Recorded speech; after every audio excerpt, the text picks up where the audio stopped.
South America has no shortage of mineral headlines. The harder question is which of those headlines can actually become funded mines, operating cash flow, and defensible returns. That is the filter for this Oakhampton Market Watch. Not who has copper or lithium in the ground, who can turn it into a project that survives permitting, water pressure, infrastructure gaps, and political change. Start with Argentina, because this is where the story has shifted most sharply. Vicuña, the BHP and London venture behind Jose Maria and Filo del Sol, has put forward an $18 billion copper, gold, and silver plan in San Juan.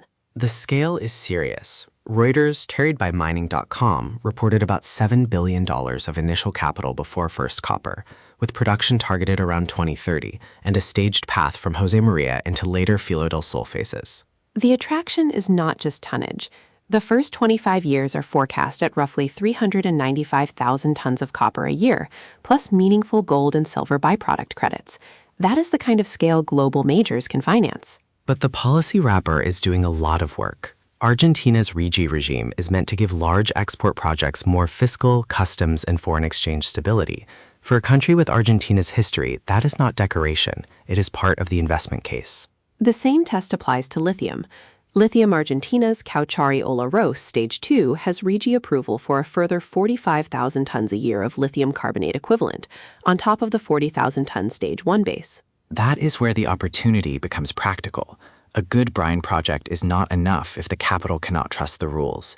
RIGI does not remove construction or pricing risk, but it narrows the gap between geological potential and bankable project finance. Chile is different. It already has lithium scale. But the question is whether a state-private model can keep the Salar de Atacama investable while lifting standards around water, community, and technology.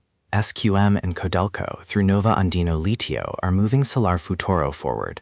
Recent BNRCA's reporting, reposted by Republic of Mining, points to a production path near 300,000 tons a year, with preliminary capital around $3 billion. The timing matters. Environmental work is expected to move through permitting before final approval targeted around 2029, with investment starting around 2030.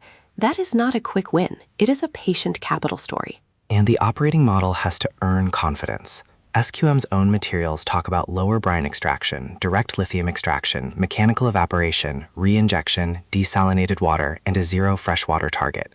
Those are not marketing extras if Chile wants to protect the basin. Brazil is the warning label. The Jequitinhonha Valley has been branded as Lithium Valley, but Lemone's reporting shows how quickly a resource story can lose public trust if local benefits lag behind extraction. Residents describe dust, blasting damage, pressure on water, and rising rents, while much of the product still moves as raw spodumene concentrate. That is the old commodity trap. Export the concentrate, import the social friction, and leave the development dividend unclear. For investors, that becomes a real cost of capital issue. Social license is not a soft metric when it can slow permits, create litigation risk, or force higher community spend after the fact. Colombia adds a useful contrast. Frontera Energy is moving away from Colombian upstream exposure and keeping infrastructure cash flows, ODL pipeline exposure, Puerto Bahia, LPG import facilities, and a planned LNG regasification angle with Ecopetrol. That is not a critical mineral story, but it belongs in the same regional risk conversation.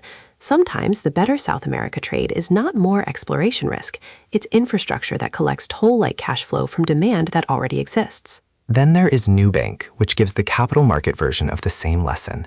CFO Dye reported the company has brought in VSIN veteran Rob Livingston as CFO while pushing toward the U.S. market. The numbers are still strong. First quarter net income up 41% year-on-year to $871 million, and revenue above $5 billion.